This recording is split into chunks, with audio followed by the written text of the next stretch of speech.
Ар бир парламент шайланганда эл ошол парламентке үмүт этет. Өткөн парламенттин көп критикалар айтылганына байланыштуу мен ойлойм, азыркы шайлоо эл катышуучулар шайлайт деп. Кыргыз Республикасында 4-октябрь жогорку кеңештин шайлоого карата үгүттөө өнөктүгү башталды. Биздин Мекенин Кыргызстан партиясы дагы бардык багыттагы профессионалдарды бириктирип, команданы түзүп, шайлоого ушул жоопкерчиликтүү шайлоого аттанат.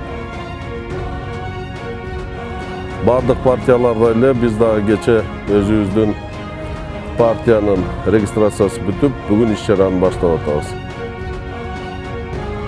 Ош шаарындагы жогорку кеңешке Кыргыз Республикасынын талапкерлери дагы биз даярбыз, командабыз бар. Өзүбүздүн съезде партиябыздын программасын аныктаганбыз.